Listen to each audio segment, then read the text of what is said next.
go through the presentation that Schaefer's going to present today. Topic we've kind of been waiting honestly for about 5 years for something like this to come out, so excited about that.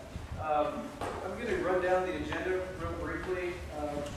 Before I do that, there is a sign-in sheet here. If you could please, before you leave today, sign in there so we have your email address so that we can send any correspondence about the BIM Peer Group to you.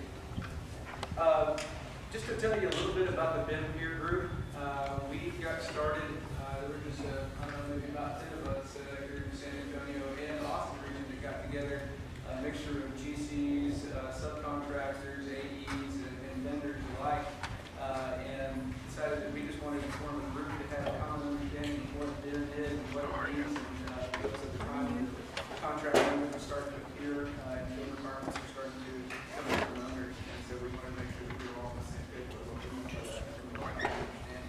And since we morphed into something a little bit more formal about education and networking, and we now have BIM peer groups in Austin chapter, there's a Houston chapter as well, and I believe DFW is in their infancy right now. So they're all going strong. They have meetings every single month. They have different topics each month. Great thing to be a part of, and we'd love to have you join us in future meetings after this. A special thanks to the San Antonio AGC for hosting today's meeting. Really, thank you for that. So appreciate that.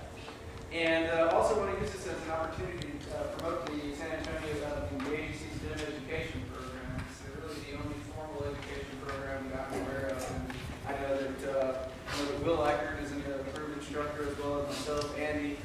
You're here with George, the approved instructor, and there's a number of others. It's a great program. It's a 4-part series. I highly recommend it. They're 8 hours apiece, and at the end of it, once you take all 4 of them, you're eligible to take the CMP exam, which is really the only sort of certification for understanding of building information modeling. It's available right now.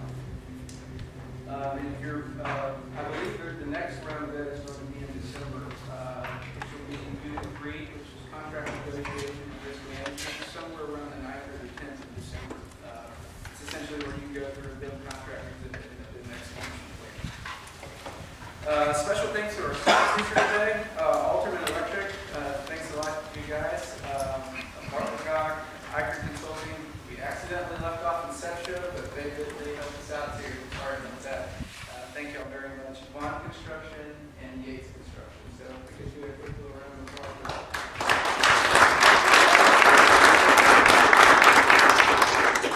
BIM Peer Group online. You can find us. There's actually the Texas chapter of the BIM Peer Group. Just search for it on there. You have to join that into a number of subcommittees underneath that overall Texas chapter. There's each of the Texas chapters within that. And that's really our primary method of communication. So if you join that group, you're automatically really on the distribution list for any of the monthly meetings that are happening in any of the other regions or chapters. So, and then specifically for the Alamo area BIM Peer Group, Pedro has reported that I believe it's the past 4 BIM Peer Group meetings that we have, and they're actually available on YouTube, but only if you subscribe through the LinkedIn subcommittee, because that's where the link is posted. And it's specific to members. It just didn't open it up to everybody else that wants to go through that, so you can see the last 4 sessions on there. As far as our presentation schedule goes, last month we had Inception present Autodesk BIM 360 Build in Blue. I heard that was a great presentation. This month we've got Schaefer Harris with Eichert Consulting presenting on LED specification. Next month we're going to try to get somebody essentially in this room to talk about BIM and us integration for facility management. In December we've potentially got some lined up for BIM and sustainable design. Other upcoming events related to BIM and technology. Next week, actually, is a BIM forum in Denver about prefabrication and modular construction. I'll be attending that. Is anybody else going to the BIM forum next week? Okay. Well, highly recommend them. They're really awesome quality presentations, case studies, really advanced cutting-edge things that a variety of design firms, GCs, and others are doing around the nation. If nothing else, it will help you take takeaways and maybe be able to implement some of those in your organizations.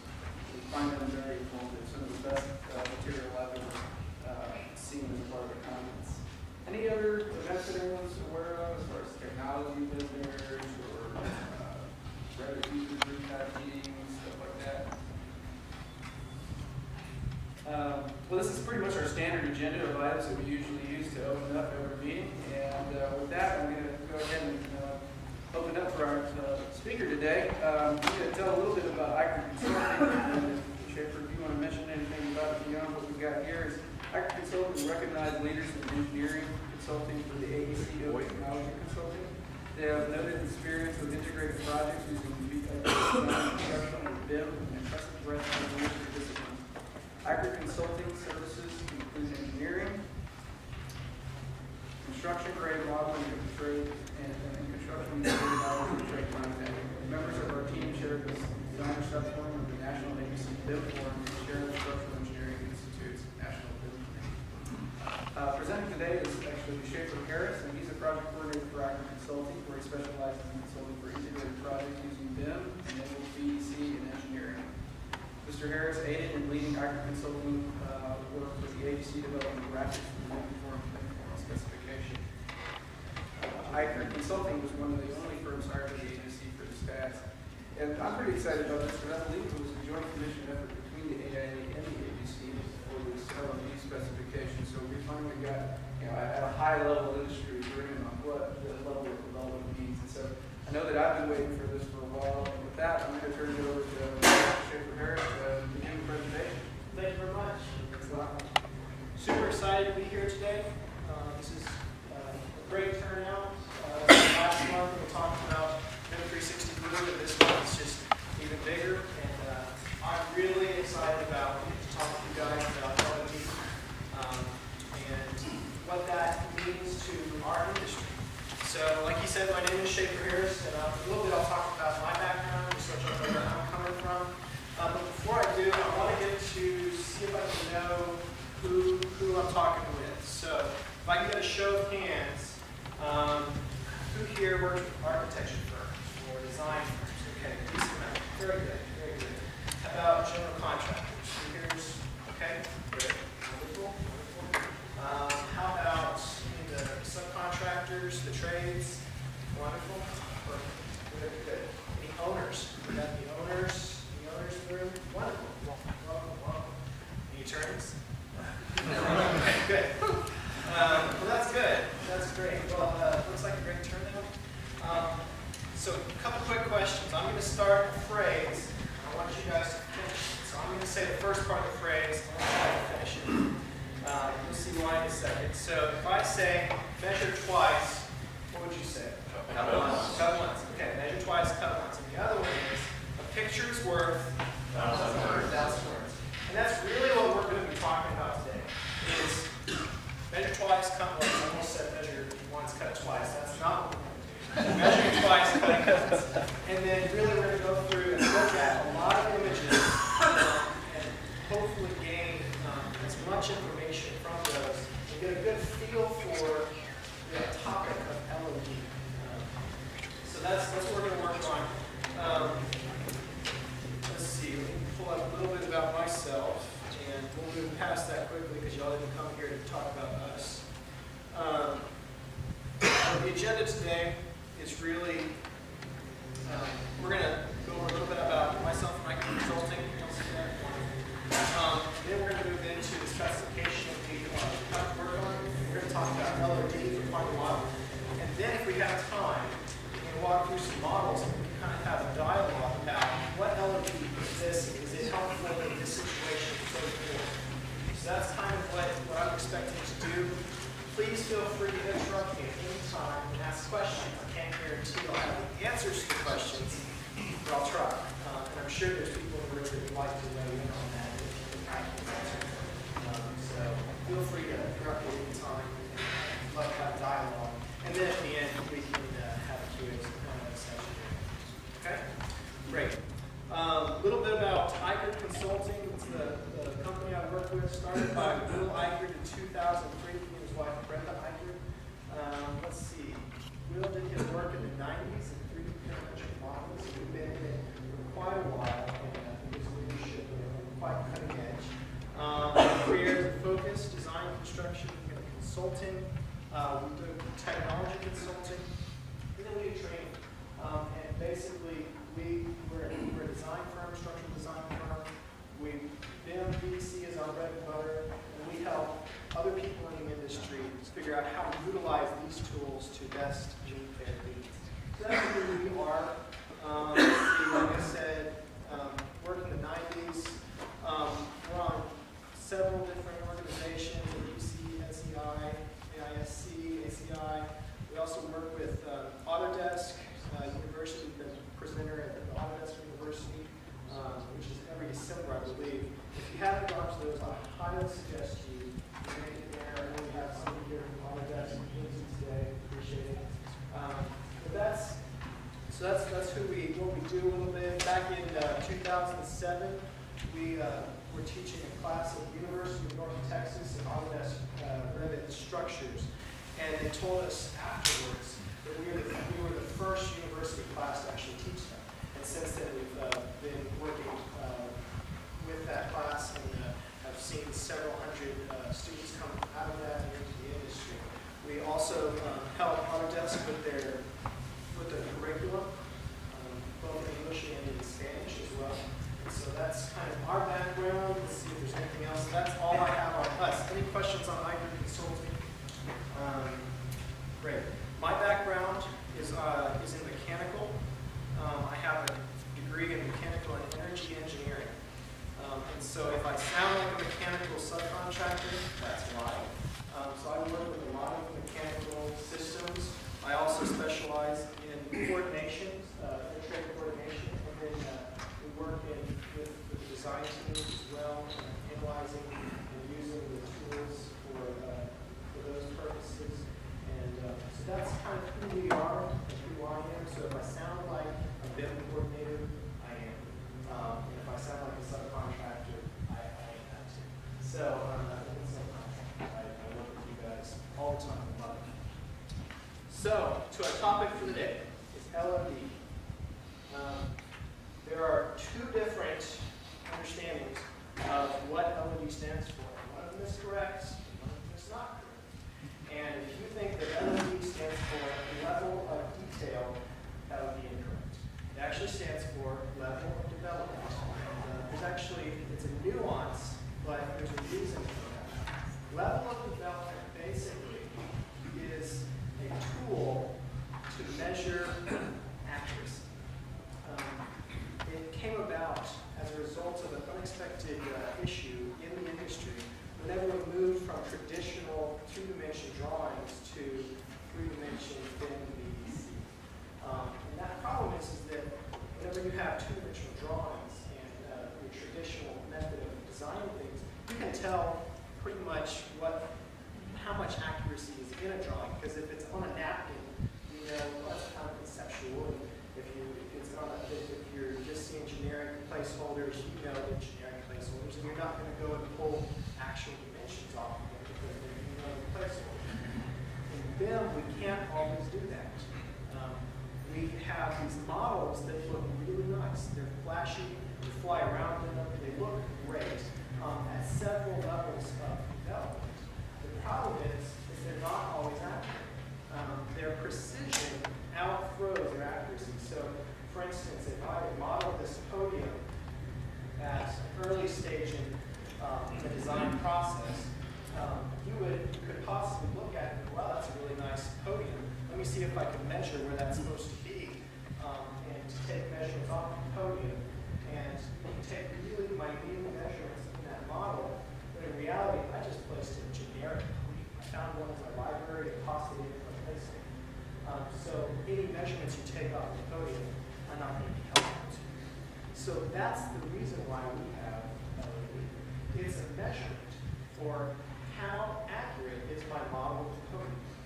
How much precision can I get off of this accurately? And what is the intent of the model that I'm looking at? So that's kind of the background of LOD, level of development. The difference between level of development and level of detail. Level of detail is how much detail somebody puts in. And level of development is how much detail you can pull out. So it's a subtle difference, but it is important. So that is LOD, level of development.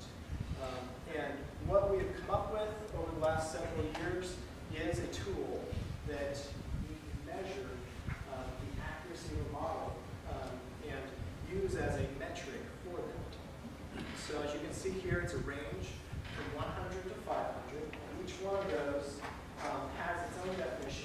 go over today, and then we're going to show some specific examples of that.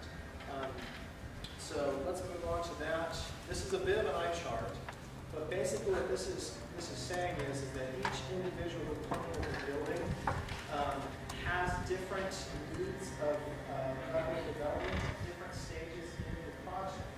So there's no one LOD for a specific stage in the model. There's no one LOD for a specific model. This is it's a tricky idea because we want to say at design phase we're at one level, at construction we're at a different level, and afterwards we're at a different level. But in reality, we want to be able to have a system that's more versatile than that. So there are several different LODs, requirements, and uses for different aspects of the building.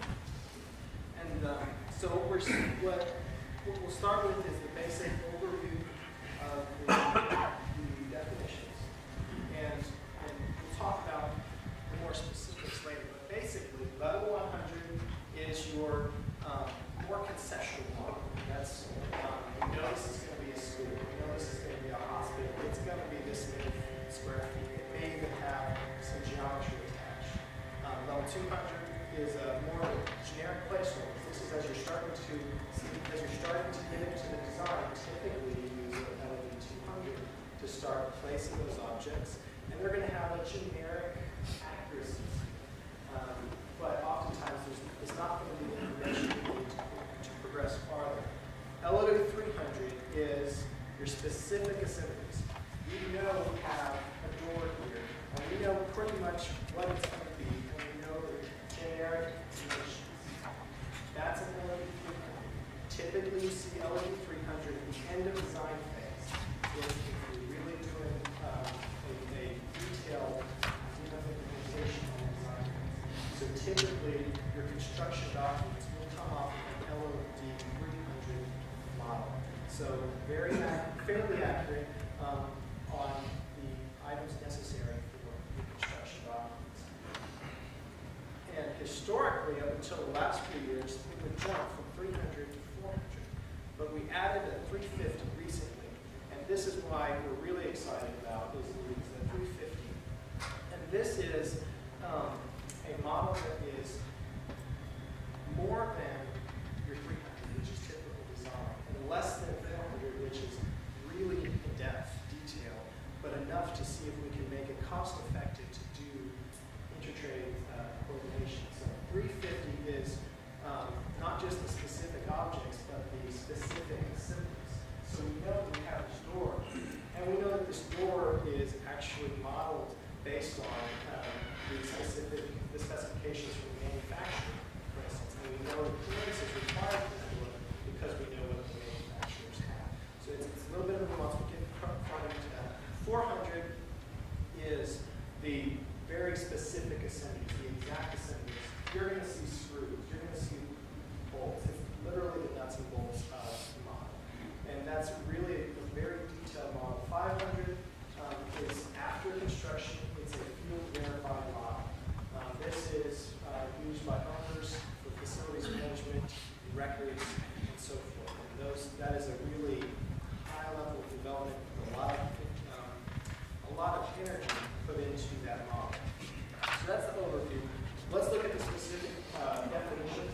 These are changing little by little with each additional publication you put out on the specification, which I'll show you in a minute. But this is the basic ideas behind these definitions have been stayed the same through our process of revision. So what you're looking at here in the red is what's going to change. So there's a lot of verbiage there, but in the red is the most important.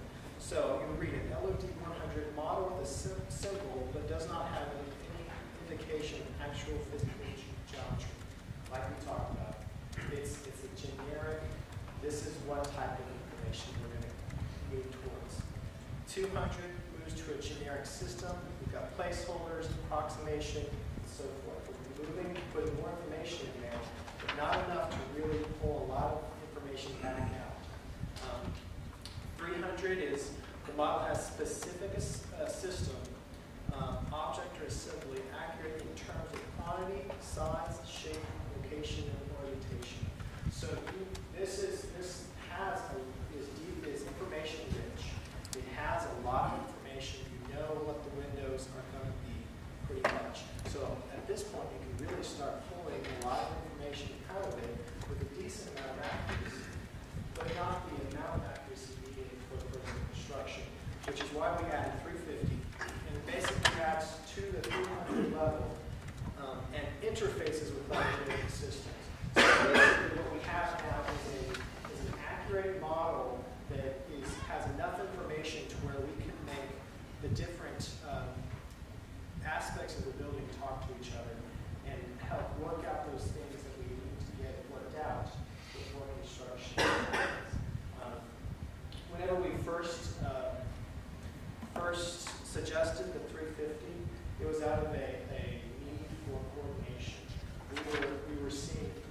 level models that had some of the information needed, but not all of it for coordination. And then we were seeing 400 level models, which has exponential amount more work required to get to that level, too much for what we're needing.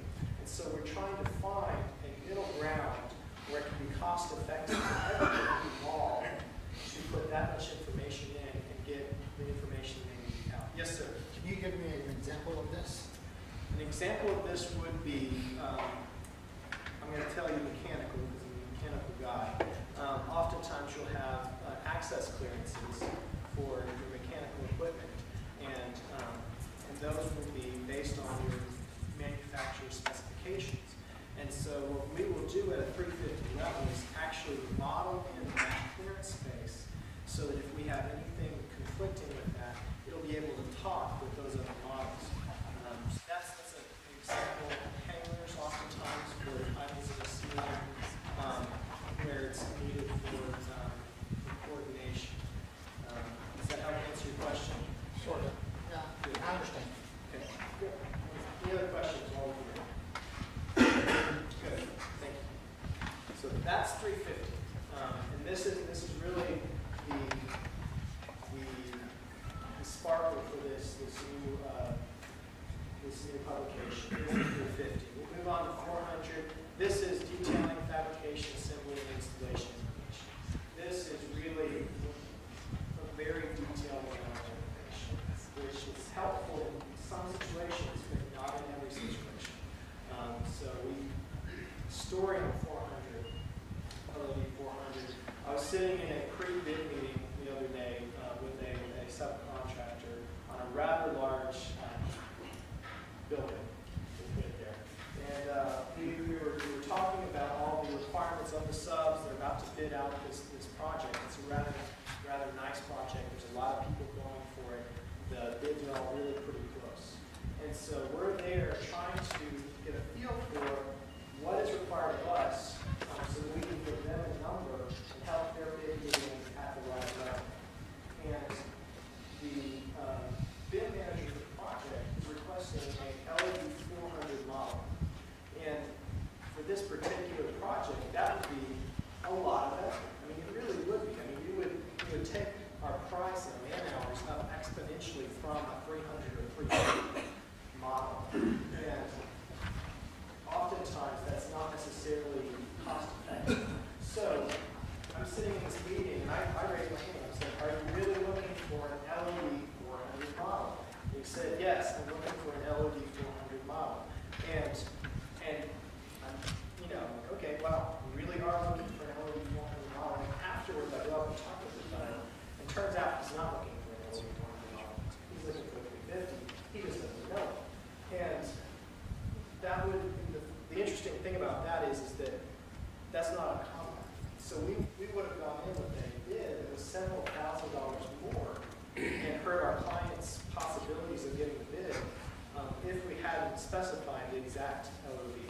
So that's why the difference between LOD 400 and 350 is helpful. Yes, sir.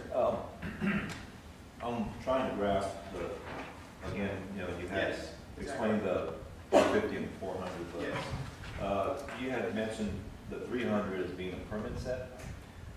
Now, Typically, is that it's our used for- permit set or contractor permit set that we submit to the city?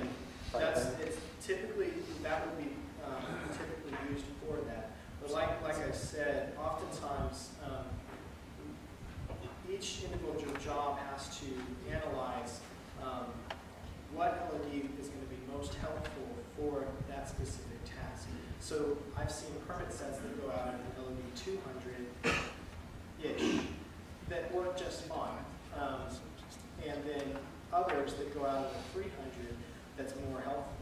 So typically, yes, a 300 would be a permit set level.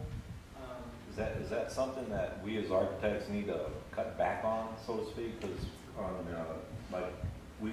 to me, typically we do the 400 because we coordinate with the structural engineer, mechanical engineers for sizes and locations of equipment and members and things like that. But that's what we call our permit set, typically. Exactly. but to cut back to a level of 350,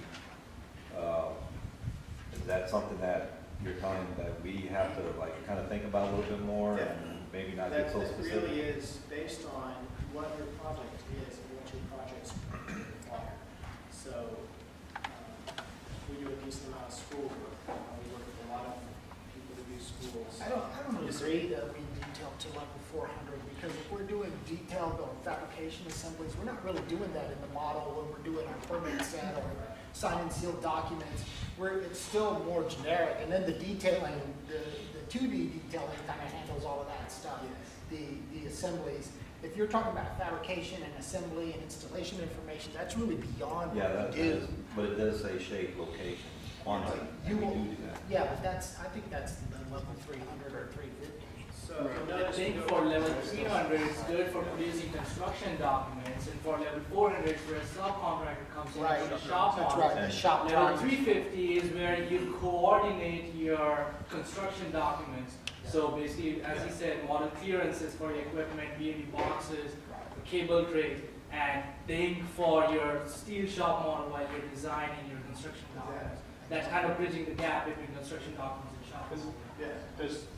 So in my mind, the way I'm thinking about it is 300 is kind of like an open specification for what that VAV box may be. And it may be designed based on this manufacturer, but we don't know exactly where that clearance space is. Exactly. 350 actually identifies which one was big, Yes.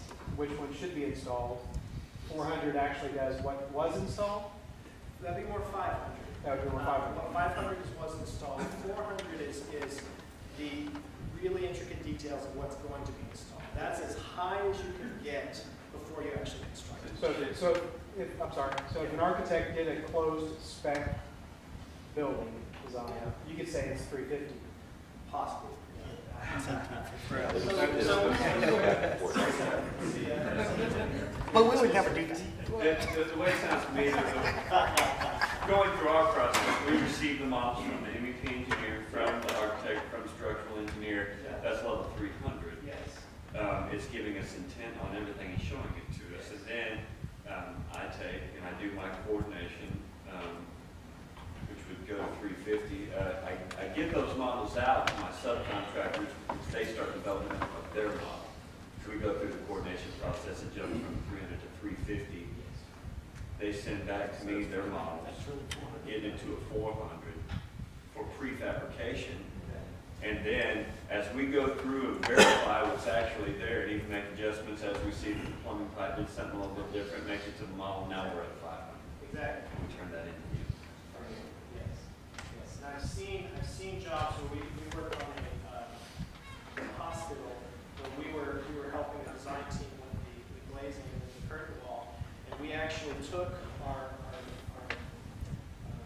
bid set or the set to 400 level, because we actually, instead of stopping at 300, because we knew we were going to be working on the fabrication side of it, we took it to 400. So the shop drawings were actually done before the permit set. So that would be whenever you get to a 400, whenever you can actually manufacture a product. Does that make sense? Yes, sir. That sort of brings up the question I have, which is, are we talking about a BIM model, or are we talking about the contract documents? BIM model. The contract documents. So basically what we're saying is, when you start incorporating your shop drawings into your BIM model, then you're approaching 400. Let's see, whenever you shop Shop. drawings into a BIM model. Yes, typically whenever you're pulling a fabricational shop drawing from your BIM model, you're approaching 400. If you're working with a specific trade that doesn't require CNC input or anything like that, you can't have shop drawings at the 350 level. It really depends on what they're going to be using. So yes, very good. Yes, ma'am.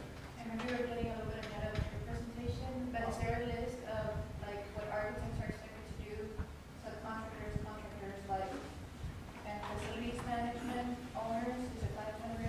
Whenever we wrote the specification, we started talking about that, saying, well, can we list those things? What are the expectations on the design team? What are the expectations on the contractors?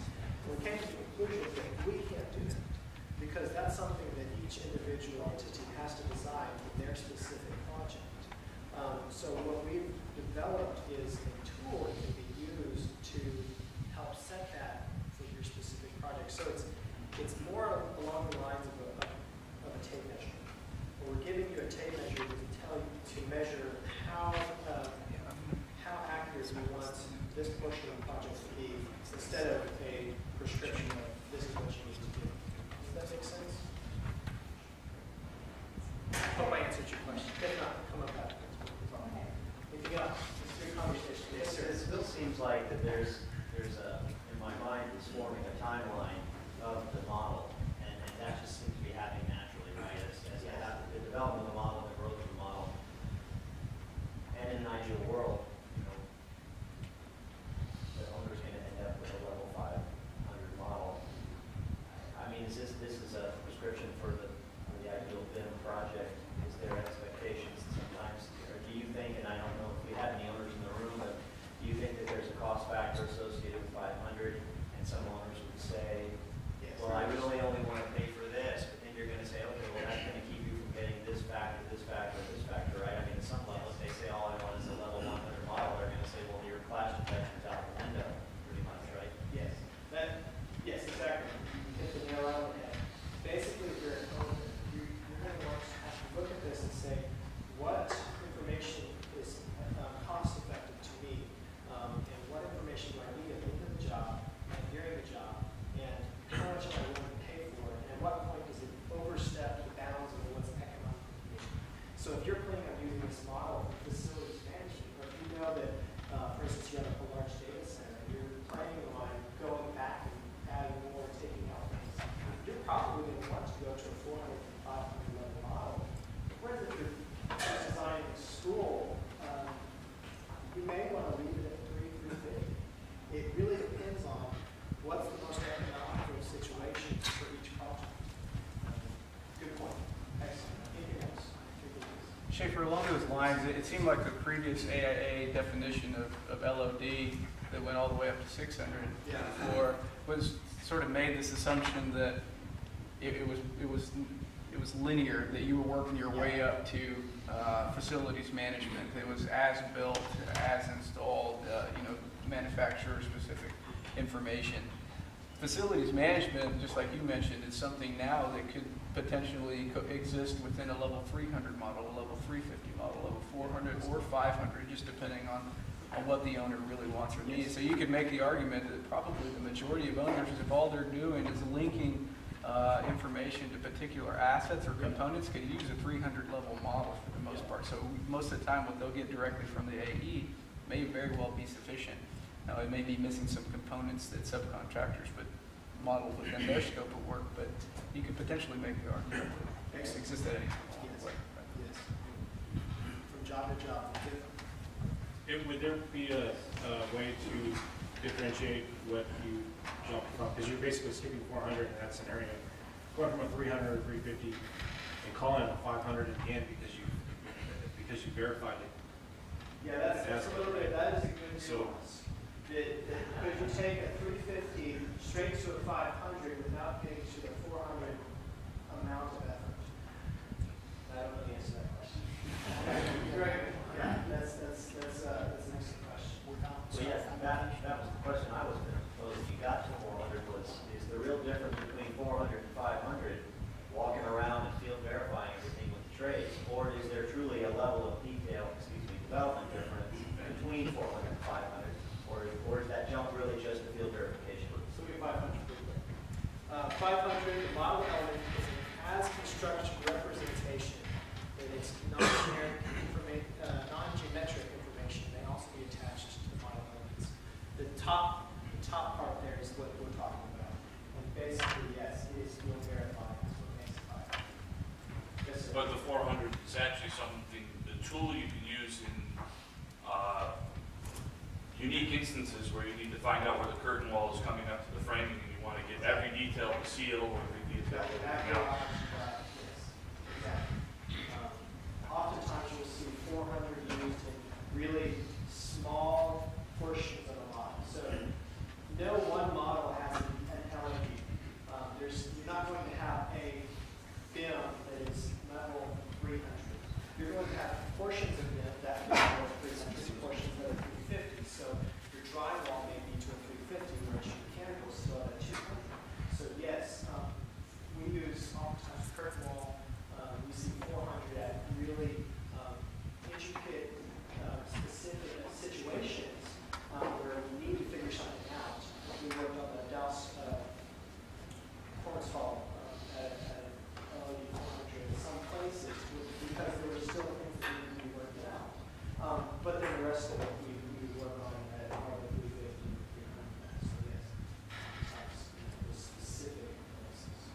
Schaefer, I think what you just said there is specifically very, very important to communicate to the owners, because the owners, not all of them, but sometimes will tend to say, I'm expecting a level 500 model.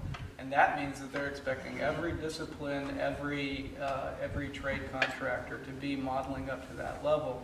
And so it's incumbent upon us to educate them that, you know, certain components of this will be at that level, but certain may not. Yes. Right. So, Yes.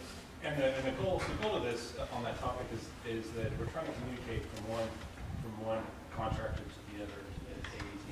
And since the model itself is not going to be labeled 100, 500, it's going to be particular elements. That assumes that you're going to need to be able to label each element and specify what LOD it is within the model. So that, and that's a different topic that I have on the information side. Yes.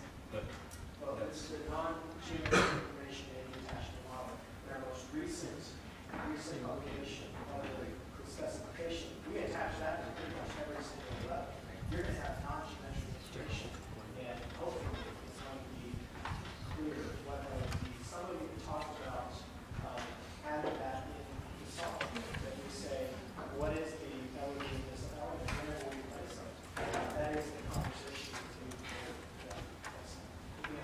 Yes, sir. I'm sorry, I just have No, one quick question. This is more towards contracts, but Yes. like per project, I guess you can have like 2 contracts, the owner, architect that says we'll go up to 350. And then if I understand the contractors is that we give them the information, the BIM information, and then they reconstruct it or whatever, and then they have their own separate contract with the owner to bring it up to 500.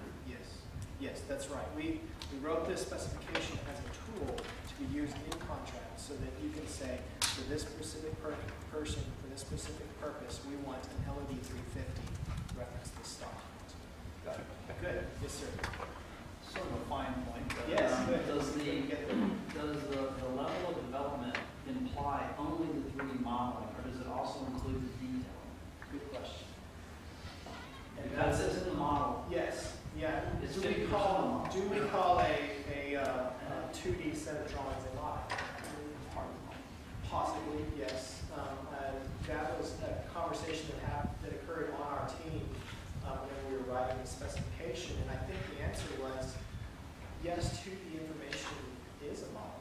I'm going to show some examples here where an LOD 100 is a 2D documentation. Good question. Anything else? Great conversation. Let's move on to some examples, and hopefully this will help clarify some stuff. This is an existing example from previous catalogs of images. And what you can see here is, just like we were saying, no specific model is going to have an LOD.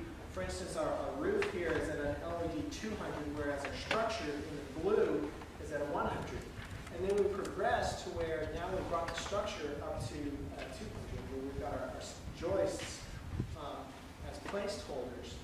And then as we progress up to a 300, we're starting to see, okay, we actually know what specific joists are going to be, what the slope of the roof is, oftentimes, and the depth and overall dimensions of it. We'll talk a little bit about joists in a minute. Let's look at bracing. And feel free to stop. Level 300, you're seeing generic items, not generic, specific items, but not all the detail needed for intertrade coordination.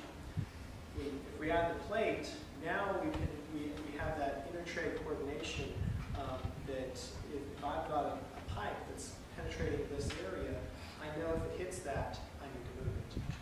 So that's what that is. Once we go to a 400, you're seeing specific fasteners, all the information needed for construction application. Make sense? Good.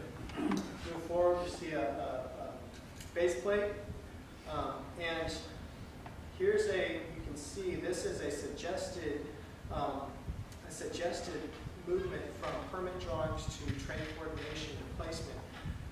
This is actually possibly an old slide, because what I just told you is that we don't want to specify what you do at each place. This is a suggestion. But if you look here, we've got 300. You're showing the specific items. You've got the pier, you've got the column. At 350, you now have the information needed for intertrade coordination or to where it can talk to it. So I'm going to go back to my mechanical background. Oftentimes we'll see roof drains coming down the column and just going straight into a pier, at which time we need the base plate to be able to clash against and say, oh, well then we need to offset that down around and find a better solution. So at 400, you're seeing the connections and all the internal workings. Here's a drywall example. At 300, you just see the wall. It's a specific wall. You know what the size is, but you don't know what's inside the wall.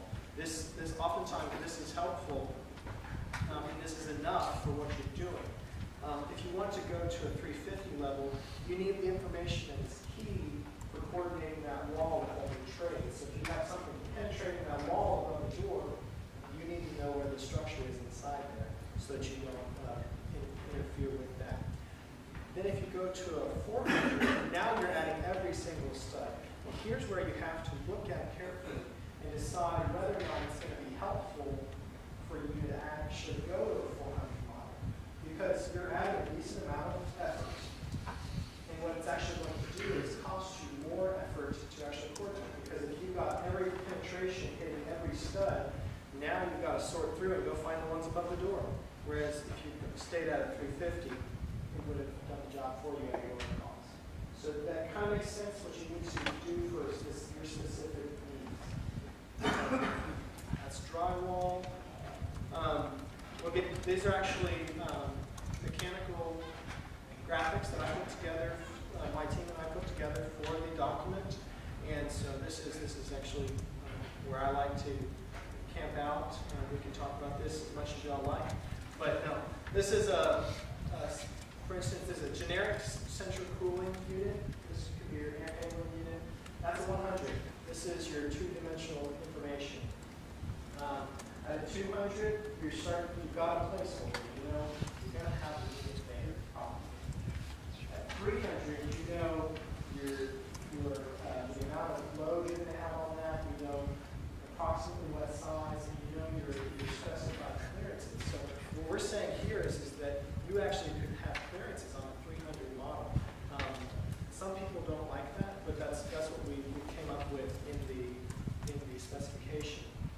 And then at 350, you know exactly which model's going in. So you've not just specified what you need there, you've specified the actual manufacturing model. You've gone to the manufacturing document model, or maybe one that takes those spatial requirements and we're actually showing the manufacturer's specified clearances. So this is the difference there between 350 and 300. This is an example of. So going back, Yes. your detail 350, wasn't that the description of 400? Close. If I had each individual part inside there, that would be a 400.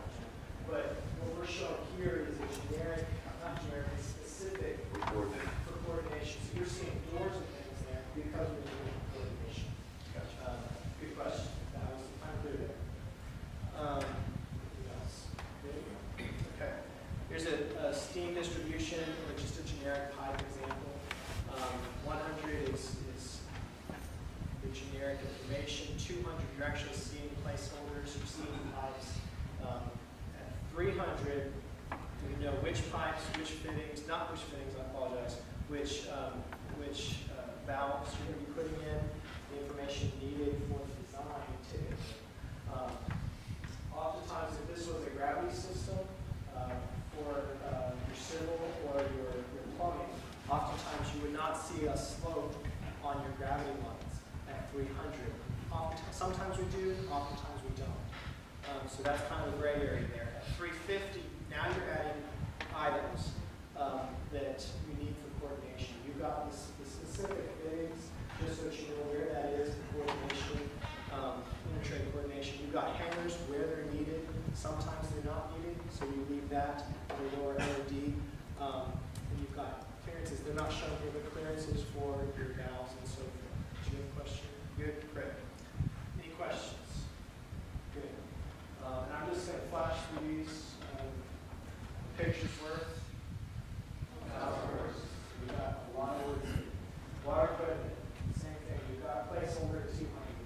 We've got the specific type of water equipment at 300. And to take it to 350, if you don't need anything on that piece of equipment, for coordination, you might leave it at the 300 level, but then you notice they have the hangers because they need those for coordination in this instance. 350. Here's the joist situation I was going to talk about a second ago. This is a 300 level joist model. We know the depth of the joist, we know the size of the joist, we know what they are. That's at 300. But what we don't know is the specific manufacturer's information that goes into creating the joist profiles, the webbing profiles. And that might not seem important until you come to me and ask me to coordinate your above ceiling space that's really tight. And suddenly I've got pipes running through your joist space, and we need to know where those are going.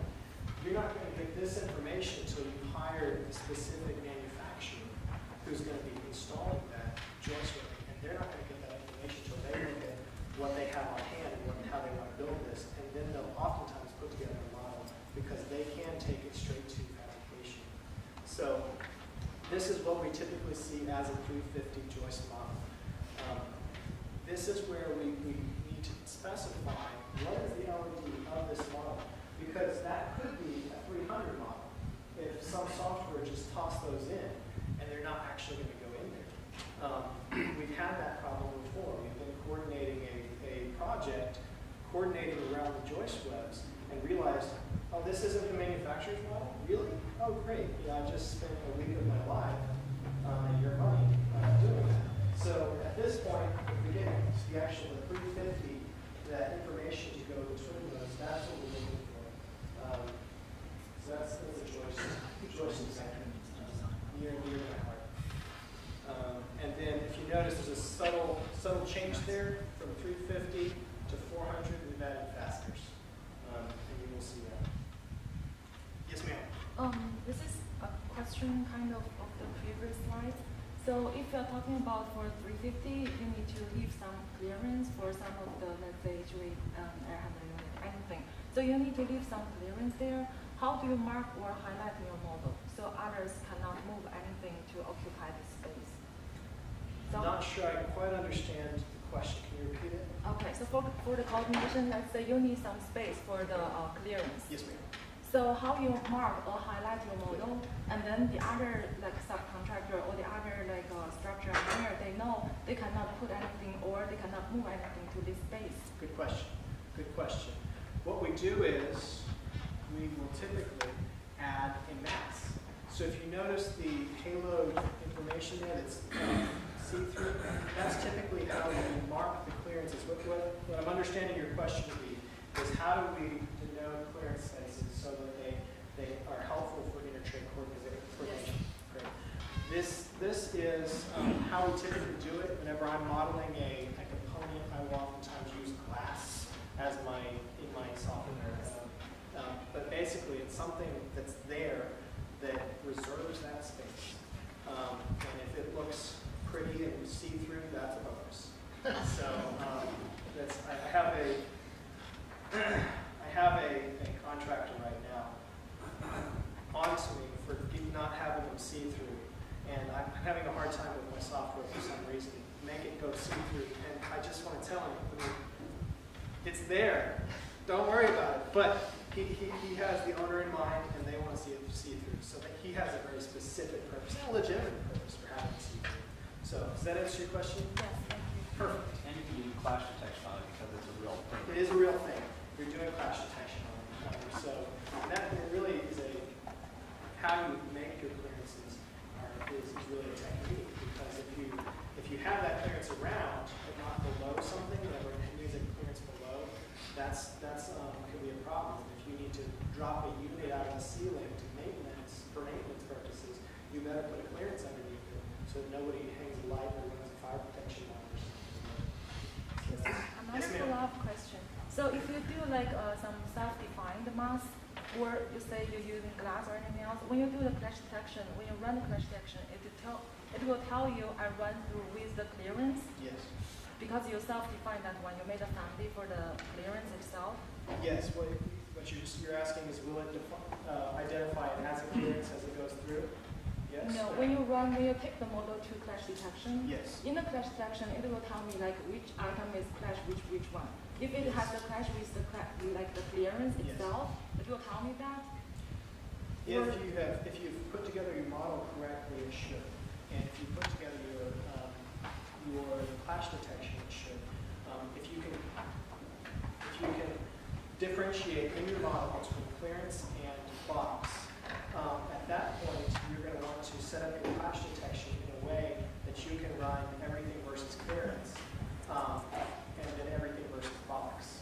And so at that point you have a specific clash detection for clearances. Does that answer your question? I hope so. Kind of, yeah. You can also set your transparency in your coordination cell. Questions. I work for architecture office here in town, and I can see your thoughts, and I will see other people's works for the architecture office and see what your thoughts are. So oftentimes we have projects where typically the model might be between 200 and 300 LD, and there are times where because of what we want, because of the design intent from our point of view, we probably want to detail something to a 350 level, of a specific, area. Say a lobby area, we want to basically get all the design intent in the model, so we will probably develop that model in that lobby space in 350, whereas everything else would be 200. Yeah. So then within the architecture model itself, you have some inconsistency already. Yes. So what's the thought on that? Yes, so what the question is whenever in design process, sometimes you want to go in certain areas with more LOD, with a higher LOD, and other areas with a lower LOD.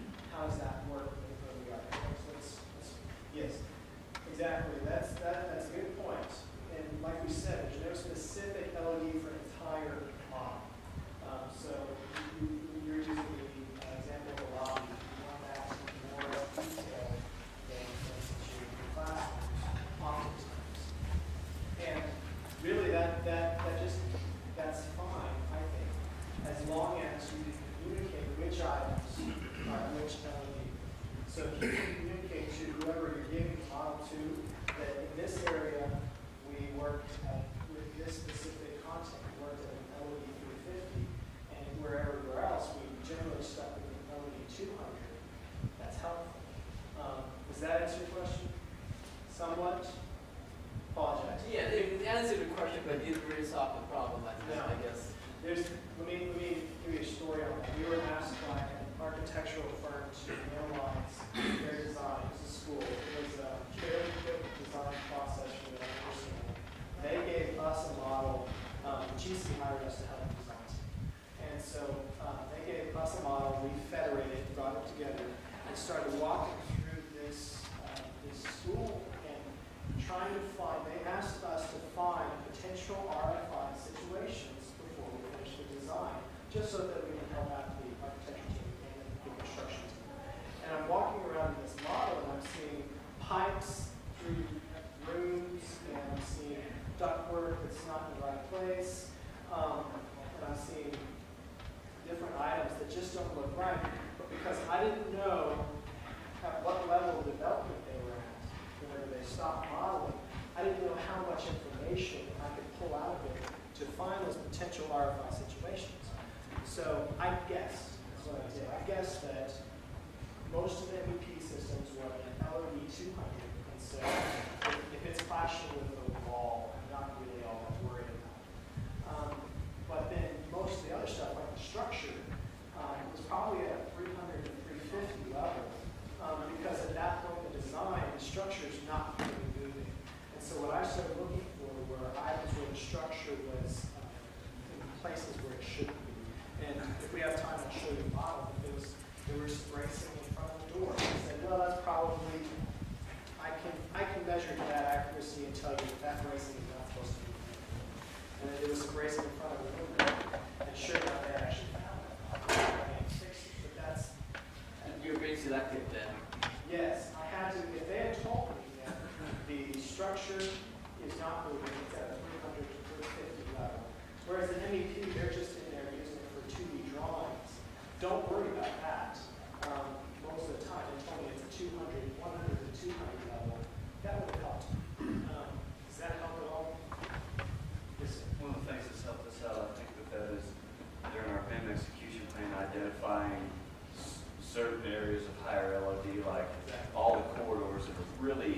suggested, you know, you do LED 400.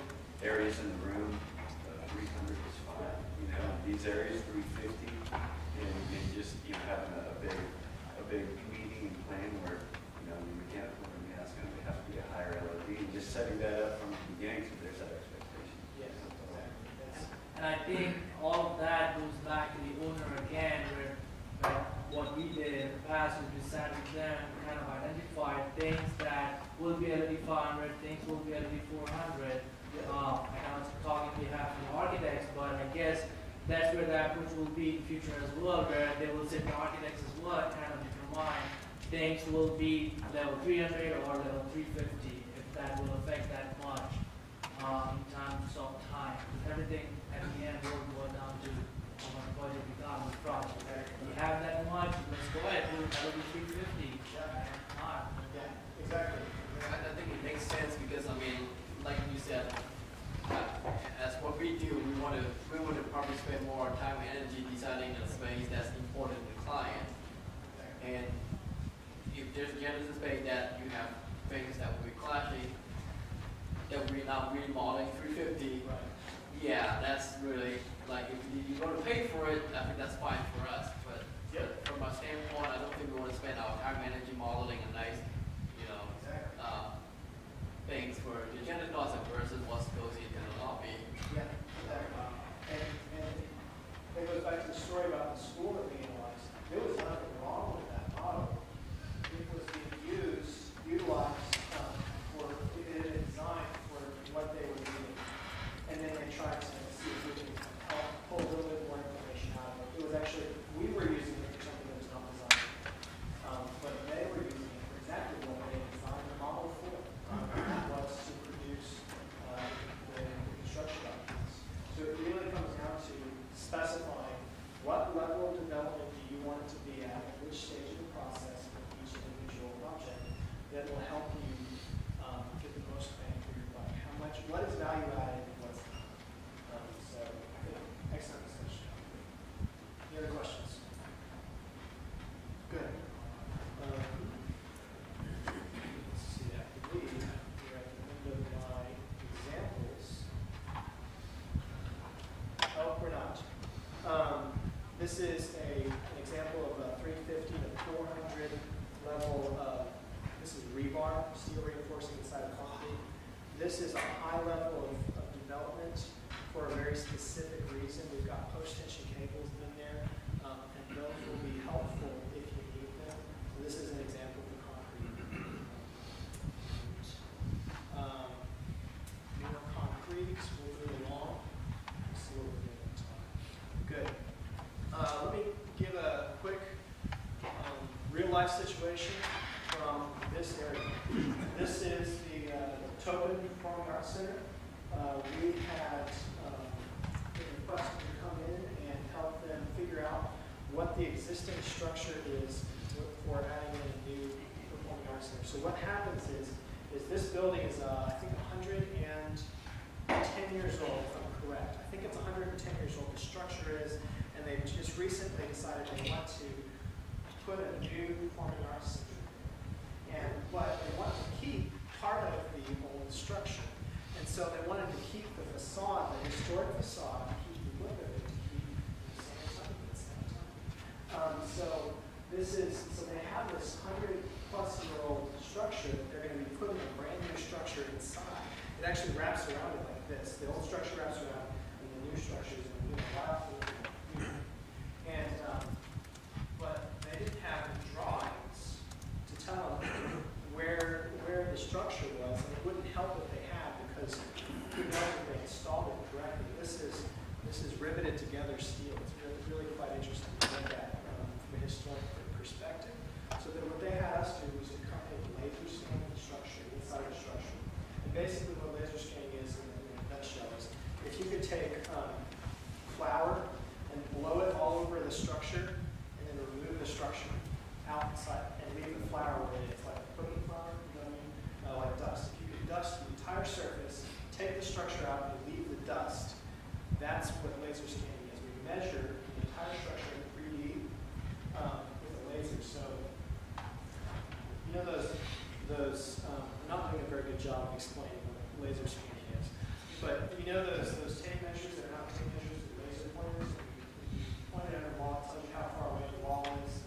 Well, imagine if you take several million of those points across vertically, all the way across, and then several more million all the way around 360. You would basically have an entire measurement of this room. We wouldn't tell you what it was, but we would tell you how far away it is to an incredible amount of precision and accuracy. So that's what they asked us to do. They asked us to come in and take accurate measurements of this entire structure, create a model with those measurements. So that's what we did. It took us 2 days of intense scanning, and this is what we ended up with. Though that is actually several million points of measurement. The data on this is incredibly rich. It doesn't tell us what it is. It tells us where it is, what it is. So we're looking at there is something that needs to be interpreted. So this is an LOD 300, probably. It's kind of tricky because it's laser scan, but basically it tells you where it is, but it's not information rich, so you can't really coordinate with it. So what we're looking at here is a joist profile. You can see the fire protection around it, fireproofing around it, and they needed to coordinate that area. And so we took it to, we're calling that a 350, and then we backtracked it back to a 100. And we basically said, what's the outline? What's the intent here? And then we modeled it based on that with the measurements and came up with a 300 showing what it is. And combined with the actual measurements, we call that a 350 to 300. It's a really interesting project, really interesting application, and hopefully help them tie that new structure into the old building. So I thought y'all might find that interesting. So this entire time we've been talking about the specification. That's it right there. I'll pull it up in a second. But we been formed and put together this specification over several months. This is our second set of reviews. And a lot of the graphics you saw in my presentation come straight from that. And our hope is that this conversation today, conversations in the future, and this specification will help give some sort of a grasp for everyone involved on what's needed in the end process. So that wraps up this portion of my presentation. I will pull up the document real quick just so you can see it. That's it. You've seen that, those pictures. Nope, that's the wrong screen.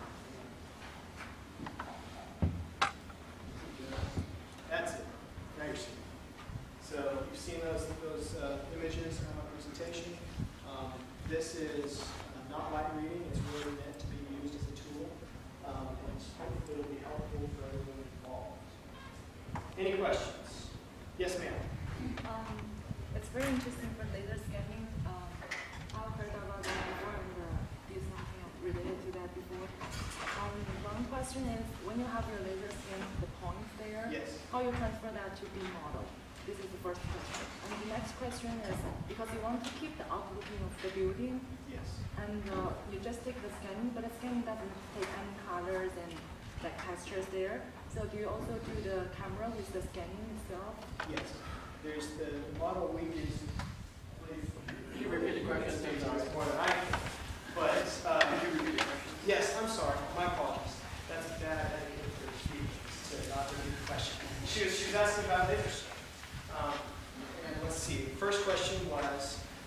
When you have the cloud, how you transfer this cloud Yes. to the BIM model? How do you transfer the file to the BIM model? And the second question is, it doesn't have colors and Texture. information attached to it. I can answer the second part. Okay, go for it. You overlay it. James Rodriguez. James, what you work with is it like that? Easy Drive, I like it. Yes. Which is a brand of laser scanners. The scanner overlays the photograph, takes a picture, and you can overlay that over the file. Michael here can answer the question better how you get it into your model. Well, you were saying not through registry. Well, how you know it's absolutely. The way we do 3D laser scanning, and actually we don't have a lot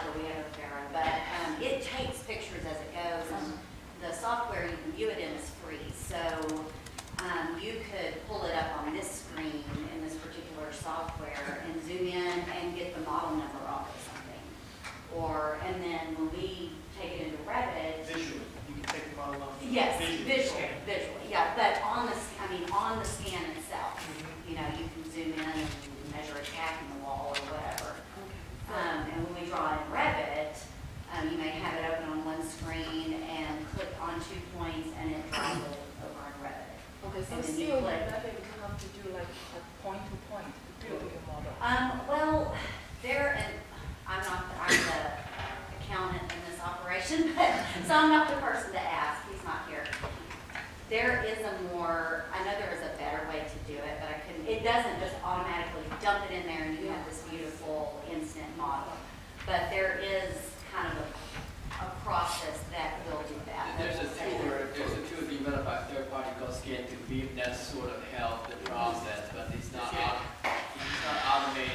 Right, it still takes, and it's just a tool to be used for someone's expertise. And it depends on what you want to use it for, because you can take that point cloud and import it directly into Navisworks, do all your measurements and everything you want to do from there, and it's very quick, where you bring it into Revit and you start modeling it, and it is a very it takes a lot of time to model that. So it just depends on what your use for it is. I would suggest if you haven't tried Recap, which I've been playing it for the last several months, Recap's been pretty awesome because it's actually read the point cloud for much quicker than the Revit platform. And it pulls out the dimensions, real time, and you can actually have the dimensions stay in that file so it doesn't go away. And it's something that I think is better if you're just using it for viewing purpose. Yes, sir. I don't have questions regarding laser scanning. My question is different. Is this all the effort that you all have been put together to come up with this LED document 2015 with the GCP forum? Does that sync with AIA 202 document? Are they going to get a buy-in from you saying that, all right, so we will go ahead and rephrase our document that will sync with this, or we'll just end up having two different things? Good question.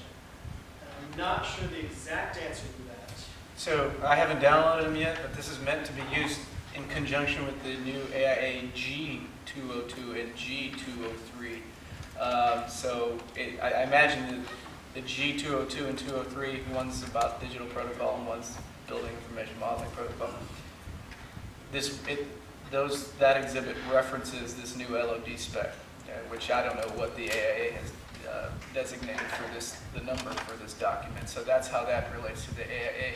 What I'm curious about is on the consensus doc side, whether they've done the same thing too and said that, they basically referenced the new LOD spec and they call it whatever they call it within their numbering scheme. Yeah. Right now, I think it's very AIA-centric, but with collaboration from the AGC. Good. What else? Well, my question is actually related Yes. to what Andy's is that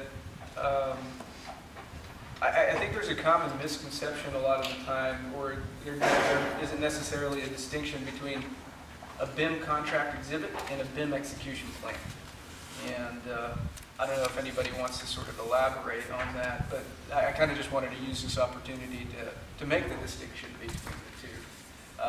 This level of development is meant to be used in conjunction with a contract exhibit, meaning that you will be contractually held to the requirements that you set forth, that are set forth in that contract.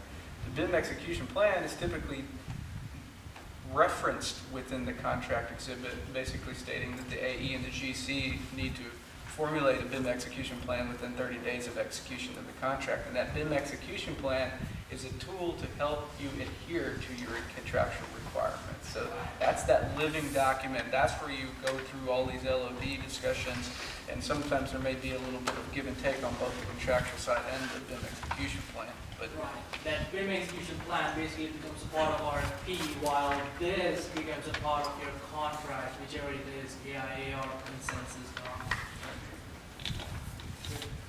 So that being said, I know that a lot of folks already have BIM execution plans in place for their firms, or they've borrowed some from, say, Penn State. The next step, a lot of those BIM execution plans have taken it upon themselves to develop a level of development or detail, whatever they call it in their documents. So I think the next phase is going to be reconciling all those BIM execution plans that are out there, and maybe now that we have an industry sort of agreement as to what we mean by LOD 1 through 400, now revising the language within your BIM execution plans to incorporate this new level of development. And that's it's an excellent point. I was sitting in a Yates meeting, and they were going over the BIM spec and what we have to work on. And they pulled up this, and suddenly I'm looking at the information that I put together, and it's holding me to account, and it's required me to do extra work. And I suddenly realized, oh wow, it worked. They're using it, my own tool, against me. So it's a wonderful thing. It was a great moment. Yes, sir. Well, I think the one thing that might be, overlooked right now is that really everyone's talking about BIM from their own perspective. Yes. Whether it's from the design part of the industry or the construction part of the industry. But since there's no owners, in the traditional sense of owners in the room, and no owners in this area, even in this region, are out setting requirements out. It's really, BIM as I need it, BIM as I want it, and not setting out requirements that both the design teams are having to answer to, and then transitions to the construction teams, and they have to develop it and answer to certain requirements that's being transferred to the owners for facility management, which they have requirements on. So really, until larger institutional type owner entities start establishing those requirements, which are both part of it contractually and part of it execution-wise, that those two elements then will be part of the process. And really it's just, I can define a 100 10 ways, and I'm sure there's 40 people in this room, there's 40 definitions of what 100 is and what 200 is. And so it's everybody's own impression until whoever's writing the check and making the requirements states what it is, then that's what they do. So that's when it really will come full circle, and it'll become more clear. It's fuzzy now because there's too many definitions and too many entities, and it's not being used in concert, really. Even though some groups in this room are really, pushing it out there on the edge and using it pretty well. Still, owners just are, they want to be the guinea pigs, and they want a case study. There's great case studies on both coasts, East Coast, West Coast, but nobody in the central part of the United States really has used it to the level that it could be used as a case study example. I don't see many owners in this area wanting to do this. Yes. Yeah. Well, good point there. And I think hopefully this is starting that conversation where the owners will be able to acquire that. This is hopefully a tool that they can use that to help them know what they need by. I want them. I've heard this thing works. It's money. I want, but I don't know what it is. So hopefully this will help do that. And I think you're starting to see that more and more. I'm actually from the Dallas area. The city of Dallas is starting to provide some form of BIM, I think, on all of their public jobs. And so I worked on a $1 million fire station that it was a BIM LED, I would say, max. But that was the decision. So yeah, does that answer you? Yes, sir. Well, as the AI BIM knowledge community that we have here in our local office, we're trying to address that, what you were just talking about the definitions of what each level of design, and I'm glad we came to this, but we're trying to set just kind of a generic example for everyone. And I'm not, I'm with you, Ted. I think that most owners in this area don't really care. They really don't. There's very few owners that are sophisticated enough to understand what the BIM can offer them. And so most of them, and especially with the smaller architectural firms, and small owners and small business owners, they really don't care. But what we heard in the BIM knowledge community was that there are different consultants and architects saying, hey, we can deliver you this, we can deliver you this. And so they were setting unrealistic expectations on the owner's side and losing jobs because they were saying, well, no, you really can't do that. And there was nothing really telling them what they should or shouldn't expect. And so we're trying to set that. We'll use this document. We're trying to set something that would be universally used for all architects, small and large, And I think, like Tad does, I don't know when the owners are gonna come around and say, hey, we need all of this, because first of all, they gotta have someone on staff that's gonna be able to understand and extract all the information from the model, and that takes even more money than just paying your architect or your engineer or your contractor to do it. So I think that's still way out there. I think higher level, like university clients probably are able to do that. But when you get down into K-12 and down into, you know, city, and as you keep going back and back, no one really cares. They just want their building, they want a nice building, they want it on time and on budget. Yep, and that's on time and on budget. That's key. That's key. Good perspective. What else? I think we've got a few more minutes if we want to. If not, good. Anything else that we'd like to talk about? I think we're good. I was going to walk through some models, but I'm going to call it a day. And I just want to thank you all so much for having us here today. It's been a wonderful experience, a great conversation. So watch me think twice, cut once. Pictures are fantastic.